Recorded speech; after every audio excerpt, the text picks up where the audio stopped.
नमस्कार दर्शकों, news today के इस बुलेटिन में आपका स्वागत है, जहां हम चर्चा और विश्लेषण करते हैं आज की महत्वपूर्ण खबरों का। आज की मुख्य सुर्खियां इस प्रकार हैं।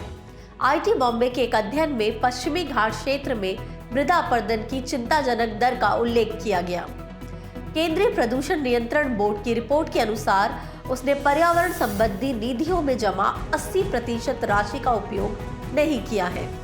भारतीय पुरातत्व सर्वेक्षण यानी ASI ने केंद्रीय संरक्षित स्मारकों की सूची से 18 स्मारकों को डिलिस्ट करने का निर्णय लिया है।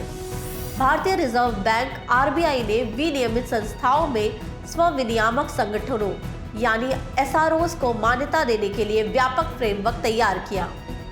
Interactive entertainment and innovation counselling यानी IEIC और विंजो ने इंडिया गेमिंग रिपोर्ट 2024 जारी की। विदेश मंत्री जयशंकर ने कहा है कि भारत दक्षिण चीन सागर के मुद्दे पर फिलीपींस की राष्ट्रीय संप्रभुता की रक्षा का समर्थन करता है।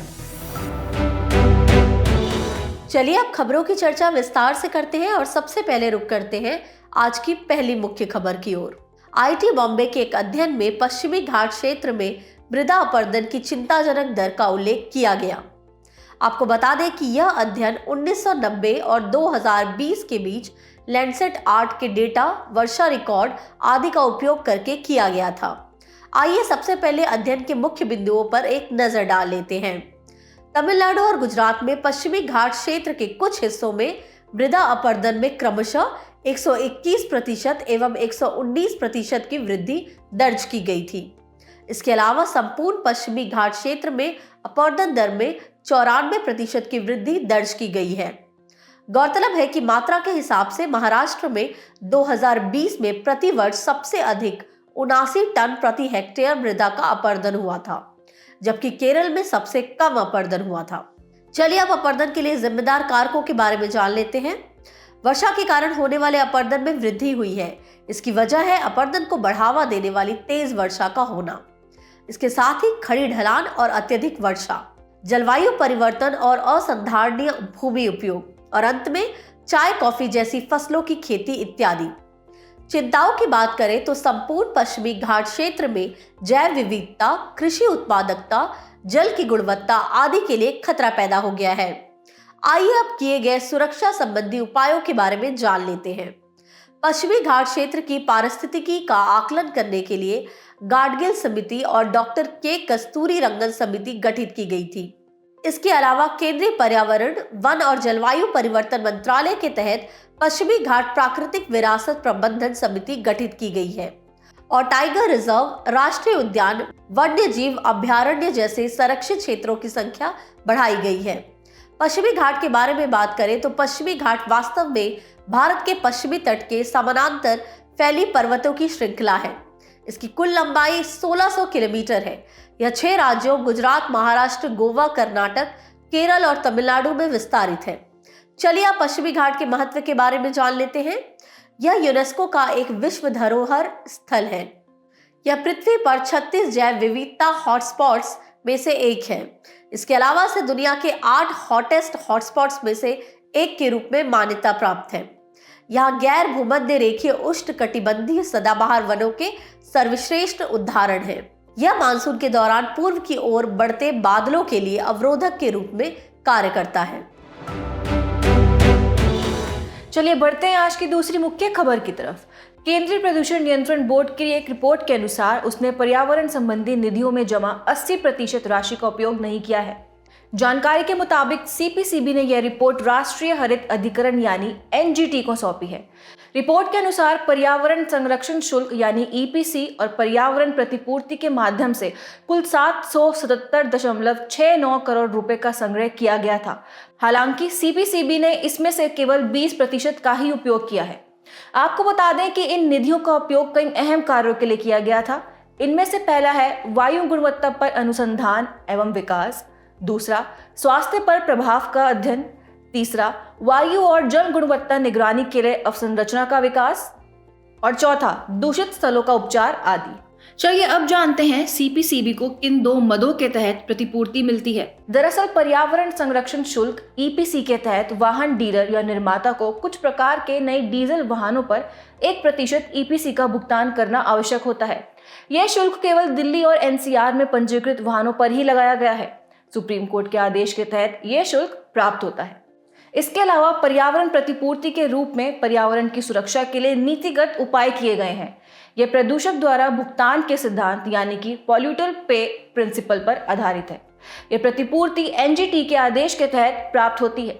इससे प्राप्त फंड का उपयोग पर्यावरण संरक्षण से जुड़े कार्यों में किया जाता है, जैसे कि लैब्स या निगरानी नेटवर्क को मजबूत करने में, एनजीटी के आदेशों के अनुपालन में, परियोजनाओं को लागू करने में और प्रदूषण नियंत्रण बोर्डों के क्षमता निर्माण में आदि। आगे बढ़ते हैं और जानते हैं केंद्रीय प्रदूषण नियंत्रण बोर्ड यानी सीपीसीबी के बारे में। सीपीसीबी जल प्रदूषण निवारण और नियंत्रण अधिनियम 1974 के तहत गठित एक वैधानिक संस्था है। इसे वायु प्रदूषण निवारण और नियंत्रण अधिनियम 1981 के तहत भी शक्तियां एवं कार्य सौंपे गए हैं। यह केंद्रीय पर्यावरण, वन और जलवायु परिवर्तन मंत्रालय के अधीन कार्य करता है। चलिए अब बात करते हैं आज की अगली मुख्य खबर के बारे में। भारतीय पुरातत्व सर्वेक्षण यानी एएसआई ने केंद्रीय संरक्षित स्मारकों की सूची से 18 स्मारकों को डीलिस्ट करने का निर्णय लिया है। एएसआई ने प्राचीन स्मारक तथा पुरातत्वीय स्थल और अवशेष अधिनियम 1958 की धारा 35 के तहत 18 स्मारकों को डीलिस्ट किया है। आपको बता दें कि धारा 35 केंद्र सरकार को यह घोषित करने का अधिकार देती है कि राष्ट्रीय महत्व का कोई स्मारक अब राष्ट्रीय महत्व का नहीं रह गया है। प्राचीन स्मारक तथा पुरातत्वीय स्थल और अवशेष अधिनियम के तहत एएसआई राष्ट्रीय महत्व के स्मारक का इतिहास और संस्कृति से संबंधित एक महत्वपूर्ण स्थल के रूप में संरक्षण व रखरखाव करता है। गौरतलब है कि संरक्षित स्थल के आसपास किसी भी प्रकार के निर्माण संबंधी गतिविधि की अनुमति नहीं होती है। डीलिस्टिंग का प्रभावी रूप से यह अर्थ है कि अब इन स्मारकों का एएसआई द्वारा संरक्षण, प्रबंधन और रखरखाव नहीं किया जाएगा। ये स्मारक 24 लुप्त या उपस्थिति की कोई जानकारी नहीं वाले स्मारकों की सूची का हिस्सा है। गौरतलब है कि 3693 केंद्रीय संरक्षित स्मारकों में से अप्राप्य या लुप्य स्मारकों की एक सूची बनाई गई थी। यह सूची संस्कृति मंत्रालय ने 2022 में परिवहन, पर्यटन और संस्कृति पर संसदीय स्थायी समिति को सौंपी थी। आपकी जानकारी के लिए बता दें कि लुप्त या उपस्थिति की कोई जानकारी नहीं वाले स्मारक का अर्थ एक ऐसा स्थल या स्मारक है जो शहरीकरण, अतिक्रमण आदि गतिविधियों के कारण खो गया है और लोगों की स्मृति में भी नहीं है। इन स्मारकों में हरियाणा में कोस मीनार नंबर 13, दिल्ली में बाराखंबा कब्रिस्तान, झांसी में गनर बरकिल का मकबरा, वाराणसी में तेलिया नाला बौद्ध खंडर आदि शामिल हैं। चलिए अब भारतीय पुरातत्व सर्वेक्षण यानी एएसआई के बारे में विस्तार से जान लेते हैं। इसकी स्थापना 1861 में अलेक्जेंडर कनिंघम ने की थी। इसका मुख्यालय नई दिल्ली में है। यह AMASR एक्ट 1958 के तहत एक वैधानिक निकाय है। यह देश में पुरातात्विक अनुसंधान तथा सांस्कृतिक ऐतिहासिक स्मारकों के संरक्षण व सुरक्षा के लिए जिम्मेदार है। यह केंद्रीय संस्कृति मंत्रालय के तहत कार्य करता है। चलिए नजर डालते हैं आज की चौथी मुख्य खबर पर। भारतीय रिजर्व बैंक ने विनियमित संस्थाओं में स्वविनियामक संगठनों को मान्यता देने के लिए व्यापक फ्रेमवर्क तैयार किया। सभी विनियमित संस्थाओं में प्रत्येक क्षेत्र में अलग स्वविनियामक संगठन होगा। स्वविनियामक संगठन का दर्जा प्राप्त करने के इच्छुक अलग अलग संस्थाओं को फ्रेमवर्क के तहत RBI को आवेदन करना होगा। आपको बता दें कि इस व्यापक फ्रेमवर्क में कई पैरामीटर शामिल हैं, जैसे उद्देश्य, उत्तरदायित्व, पात्रता मानदंड, गवर्नेंस मानक इत्यादि। ये पैरामीटर सभी स्वविनियामक संगठनों के लिए समान होंगे। चलिए स्वविनियामक संगठनों यानी SROs के अहम उद्देश्यों को जानते हैं। इनमें से पहला है नियमों के अनुपालन की संस्कृति को बढ़ावा देना। दूसरा है लघु संस्थाओं का समर्थन करना। तीसरा है अपने सदस्यों की सामूहिक अभिव्यक्ति के रूप में काम करना। और चौथा है क्षेत्र से संबंधित जानकारी एकत्र करना। और पांचवा है अनुसंधान एवं विकास की संस्कृति को बढ़ावा देना। अगर इसकी पात्रता की बात करें तो SROs का गठन कंपनी अधिनियम 2013 की धारा 8 के तहत पंजीकृत एक गैर लाभकारी कंपनी के रूप में किया जाएगा। इसकी पर्याप्त नेटवर्थ होनी चाहिए तथा शेयर होल्डिंग अलग अलग संस्थाओं के पास होनी चाहिए। साथ ही इसे अपने क्षेत्र की प्रतिनिधि संस्था होना चाहिए। चलिए अब इसकी विशेषताओं के बारे में भी जानते हैं। एसआरओस के पास पर्याप्त प्राधिकार होंगे। ये प्राधिकार मेंबरशिप एग्रीमेंट से प्राप्त होंगे। इसका गवर्नेंस तंत्र भी मजबूत होगा। ये अपने क्षेत्र की निगरानी के लिए नियमों के अनुपालन की संस्कृति और निगरानी के तरीकों में सुधार हेतु मानक विकसित करेगा। बात करते हैं अपने सदस्यों के प्रति एसआरओस की जिम्मेदारियों की। इसमें से पहली है सर्वोत्तम व्यावसायिक कार्य संस्कृति को बढ़ावा देना। दूसरी है न्यूनतम आचार मानदंड स्थापित करना। तीसरी क्षेत्र विशेष जानकारी का प्रसार करना तथा चौथी है विवाद समाधान या मध्यस्थता संरचना स्थापित करना। अब जानते हैं विनियामकों के प्रति इनकी जिम्मेदारियों के बारे में। पहला है विनियामक के नियमों का पालन सुनिश्चित करना। दूसरा है अपने क्षेत्र के विकास को बढ़ावा देना। तीसरा है नवाचार को बढ़ावा देना और चौथा है संकट के शुरुआती संकेतों का पता लगाना। अब गवर्नेंस फ्रेमवर्क पर भी एक नजर डालते हैं। आर्टिकल्स ऑफ एसोसिएशन यानी एओए या उपनियमों के माध्यम से गवर्निंग बॉडी के कामकाज के तरीके बताए जाएंगे और एसआरओस के कार्य तय किए जाएंगे। इनके निदेशक मंडल में अध्यक्ष सहित कम से कम 1/3 स्वतंत्र सदस्य होंगे। संबंधित अधिनियमों तथा आरबीआई द्वारा जारी विनियमों, दिशा निर्देशों या सर्कुलर्स का पालन करना होगा। चलिए अब बढ़ते हैं आज की अगली मुख्य खबर की तरफ। Interactive entertainment and innovation council यानी IEIC और विंजो ने इंडिया गेमिंग रिपोर्ट 2024 जारी की। आइए सबसे पहले इस रिपोर्ट के मुख्य बिंदुओं पर एक नजर डालते हैं। 568 मिलियन यूजर्स के साथ भारत आधिकारिक तौर पर सबसे बड़ा गेमिंग बाजार है। वैश्विक स्तर पर हर 5 ऑनलाइन गेमर्स में से एक भारत से हैं। भारतीय गेमिंग बाजार के 2028 तक $6 बिलियन तक पहुंचने की उम्मीद है। आपको बता दें कि 2015 में भारतीय गेमिंग कंपनियों की संख्या 25 थी, जो 2023 में बढ़कर 1400 से अधिक हो गई है। चलिए अब गेमिंग उद्योग को बढ़ावा देने वाले जिम्मेदार कारकों के बारे में जान लेते हैं। पहला कारक है $0.61 प्रति जीबी के साथ किफायती हाई स्पीड इंटरनेट की उपलब्धता। अगला है 820 मिलियन यूजर्स के साथ स्मार्टफोन्स का व्यापक विस्तार। इसके साथ ही कुल आबादी में युवाओं की हिस्सेदारी लगभग 600 मिलियन बढ़ रही है और खर्च करने योग्य आय में भी बढ़ोतरी हुई है। आपूर्ति पक्ष के कारकों में गेम्स के विकास में वैश्विक निवेश, बेहतर परिणाम देने वाला गेमिंग करियर, स्थानीय भाषा में कंटेंट, भारतीय संस्कृति में गेमिंग का बढ़ता प्रचलन आदि शामिल है। समाज में गेमिंग के योगदान की बात करें तो सामाजिक अलगाव में कमी आई है। इसके अलावा विशेष रूप से महिला गेमर्स के मामले में समुदायों का निर्माण हो रहा है और अंत में अनुसंधान, शिक्षा और कौशल को बढ़ाने में इसकी महत्वपूर्ण भूमिका है आदि। चलिए अब गेमिंग क्षेत्र के समक्ष चुनौतियों के बारे में विस्तार से जान लेते हैं। इंटरनेट प्रदूषण से संधारणीयता संबंधी मुद्दे पैदा हो गए हैं। वैश्विक स्तर पर internet use green house gas उत्सर्जन में लगभग 3.7% का योगदान करता है। गौरतलब है कि सर्वर यानी डेटा सेंटर से भरे बड़े कमरों में डेटा को संग्रहित और संचारित करने के लिए बिजली की आवश्यकता होती है तथा उस बिजली का उत्पादन करने वाले ऊर्जा संसाधन कार्बन उत्सर्जित करते हैं। इसके अलावा वित्तीय साक्षरता की कमी, विनियामक संबंधी जटिलताएं और डेटा सुरक्षा संबंधी चुनौतियां भी मौजूद हैं। रिपोर्ट में की गई सिफारिशों की बात करें तो सतत गेमिंग के लिए हरित नवाचारों और वर्चुअल परिवेश का उपयोग किया जाना चाहिए। इसके साथ ही नीतिगत समर्थन तथा स्टार्टअप्स और प्रतिभा विकास का समर्थन करते हुए एक वैश्विक गेमिंग क्लस्टर स्थापित किया जाना चाहिए और ऑनलाइन सुरक्षा और डिजिटल साक्षरता के लिए अनुसंधान एवं विकास को प्राथमिकता दी जानी चाहिए।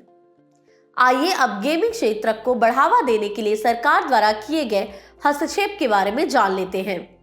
इलेक्ट्रॉनिक्स और सूचना प्रौद्योगिकी मंत्रालय यानी मेटी ऑनलाइन गेमिंग के विनियमन एवं विकास के लिए नोडल एजेंसी के रूप में कार्य करता है। इसके अलावा make in India, digital India और उत्पादन से संबंध प्रोत्साहन PLI जैसी योजनाएं शुरू की गई हैं। एनिमेशन, विजुअल इफेक्ट्स, गेमिंग और कॉमिक यानी AVGC टास्क फोर्स रिपोर्ट जारी की गई है। साथ ही राष्ट्रीय AVGC नीति और राष्ट्रीय AVGC उत्कृष्टता केंद्र की स्थापना संबंधी ड्राफ्ट भी तैयार किया गया है और अंत में गेमिंग क्षेत्र में 100% प्रत्यक्ष विदेशी निवेश की अनुमति दी गई है। यह निवेश इलेक्ट्रॉनिक सिस्टम और आईटी एवं बिजनेस प्रोसेस मैनेजमेंट यानी बीपीएम क्षेत्रकों के तहत स्वचालित मार्ग के माध्यम से किया जा सकता है। बुलेटिन में आगे बढ़ते हैं और जानते हैं आज की आखिरी मुख्य खबर के बारे में। विदेश मंत्री एस जयशंकर ने कहा है कि भारत दक्षिण चीन सागर के मुद्दे पर फिलीपींस की राष्ट्रीय संप्रभुता की रक्षा का समर्थन करता है। आपको बता दें कि भारत ने समुद्री कानून पर संयुक्त राष्ट्र कन्वेंशन 1982 को समुद्र का संविधान बताया है। साथ ही यह भी कहा है कि सभी पक्षों को इस कन्वेंशन का संपूर्णता में पालन करना चाहिए। इस अवसर पर भारत और फिलीपींस ने स्वतंत्र, खुला और समावेशी हिंद प्रशांत क्षेत्र सुनिश्चित करने का समर्थन किया। चलिए अब जानते हैं भारत और फिलीपींस के द्विपक्षीय संबंधों के बारे में। सबसे पहले बात करते हैं रणनीतिक संबंधों की। फिलीपींस भारत की एक्ट ईस्ट पॉलिसी का हिस्सा है। दोनों ही देश चीन को साझा चुनौती के रूप में देखते हैं। दोनों देश गुटनिरपेक्ष आंदोलन NAM और आसियान ASEAN जैसे अंतर्राष्ट्रीय मंचों पर सहयोग करते हैं। रक्षा और सुरक्षा सहयोग की बात करें तो फिलीपींस को भारत से ब्रह्मोस मिसाइल प्रणाली की आपूर्ति के लिए एक समझौते पर हस्ताक्षर किए गए हैं। इसके अलावा दोनों देशों ने रक्षा उद्योग और लॉजिस्टिक सहयोग पर समझौता ज्ञापन पर भी हस्ताक्षर किए हैं। अगला है व्यापार और निवेश। दोनों देशों के बीच 2022-23 में द्विपक्षीय व्यापार 3.05 बिलियन अमेरिकी डॉलर का था। फिलीपींस अपनी फार्मा उत्पाद जरूरतों का सबसे बड़ा हिस्सा भारत से आयात करता है। फिलीपींस में भारतीय निवेश का मूल्य लगभग 5 बिलियन अमेरिकी डॉलर है। विकासात्मक सहयोग की बात करें तो फिलीपींस भारत के क्षमता निर्माण कार्यक्रम भारतीय तकनीकी और आर्थिक सहयोग का लाभार्थी है। भारत स्टडी इन इंडिया कार्यक्रम के तहत फिलीपींस के छात्रों को छात्रवृत्ति भी प्रदान करता है। इसके अलावा फिलीपींस में भारतीय समुदाय की संख्या लगभग 1.5 लाख होने का अनुमान है। भारतीय छात्र मेडिकल की पढ़ाई के लिए फिलीपींस जाते हैं। भारत ने सुपर टाइफून हयान के कारण आई आपदा तथा कोविड-19 महामारी के दौरान फिलीपींस को मानवीय सहायता दी थी। अब बात करते हैं दोनों देशों के आपसी संबंधों में आने वाली चुनौतियों की। दरअसल दोनों ही देश अपनी व्यापार और निवेश क्षमताओं का पूरा उपयोग नहीं कर रहे हैं। चीन के साथ फिलीपींस के संबंधों में आने वाले उतार चढ़ाव से भारत के साथ फिलीपींस के संबंध प्रभावित होते हैं आदि। चलिए बढ़ते हैं सुर्खियों में रहे स्थल की तरफ। हमारा आज का स्थल है मलेशिया और मलेशिया की राजधानी है कुआलालंपुर। आपको बता दें कि भारत के विदेश मंत्री ने मलेशिया की आधिकारिक यात्रा की। इसकी भौगोलिक अवस्थिति की बात करें तो यह दक्षिण पूर्व एशिया में अवस्थित है। इसकी भूमि सीमाएं पश्चिम में थाईलैंड, उत्तर में ब्रुनेई तथा दक्षिण में सिंगापुर और इंडोनेशिया से लगती हैं। इसकी समुद्री सीमाएं वियतनाम और फिलीपींस से लगती हैं और इसके आसपास के जल निकाय हैं प्रशांत महासागर, हिंद महासागर तथा दक्षिण चीन सागर। चलिए बढ़ते हैं भौगोलिक विशेषताओं की तरफ। मलय प्रायद्वीप और बोर्निया द्वीप के कुछ हिस्से भी इसके राज्य क्षेत्र में आते हैं। दक्षिण चीन सागर इसे 2 क्षेत्रों प्रायद्वीपीय मलेशिया और पूर्वी मलेशिया में विभाजित करता है। मलक्का जल संधि सुमात्रा और प्रायद्वीपीय मलेशिया के बीच अवस्थित है। इसकी प्रमुख नदियां राजंग, किनापटांगन, पहांग आदि हैं और इसकी सबसे ऊंची चोटी माउंट किनाबालू है। बुलेटिन के आखिर में अब रुक करते हैं आज की संक्षिप्त सुर्खियों की तरफ। सुप्रीम कोर्ट ने प्रभावशाली व्यक्तियों द्वारा मीडिया और नागरिक समाज के खिलाफ अदालतों से प्री ट्रायल निषेधाज्ञा प्राप्त करने को चिंतनीय मुद्दा बताया है। कोर्ट ने इसे वाक स्वतंत्रता और जनता के सूचना के अधिकार को प्रतिबंधित करने जैसा कदम वर्णित किया है। एक अध्ययन के अनुसार गुजरात के कच्छ क्षेत्र के निम्न भूमि बन्नी मैदान में मौजूद लूना संरचना दरअसल एक इम्पैक्ट क्रेटर है। यह 1.8 किलोमीटर चौड़ा क्रेटर है। इसका निर्माण मुख्य रूप से लौह धातु युक्त एक विशाल पिंड के पृथ्वी से टकराने से हुआ था। लूना क्षेत्र प्राचीन हड़प्पा सभ्यता से जुड़ी कई बस्तियों में से एक था। केंद्रीय ग्रामीण विकास मंत्रालय MORD ने महात्मा गांधी राष्ट्रीय ग्रामीण रोजगार गारंटी अधिनियम मनरेगा 2005 के तहत वित्त वर्ष 2024-2025 के लिए अकुशल मैनुअल श्रमिकों हेतु नई मजदूरी दरें अधिसूचित की हैं। मनरेगा के तहत एक वित्तीय वर्ष में उस ग्रामीण परिवार को 100 दिनों के मजदूरी आधारित रोजगार की गारंटी दी जाती है जिसका वयस्क सदस्य स्वेच्छा से अकुशल शारीरिक श्रम करने का इच्छुक होता है।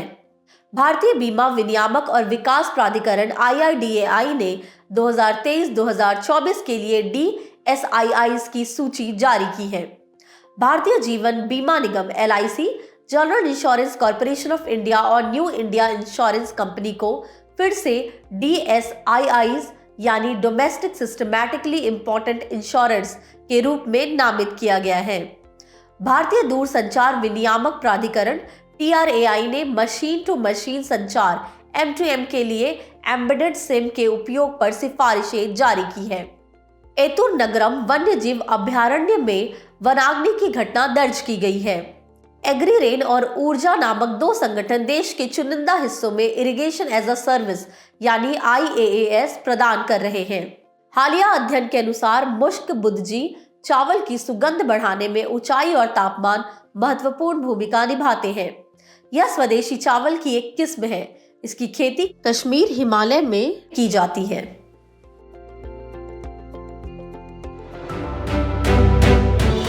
जाने से पहले आपकी समझ की परीक्षा के लिए डालते हैं एक नजर हमारे स्पेशल सेगमेंट प्रश्नोत्तरी पर।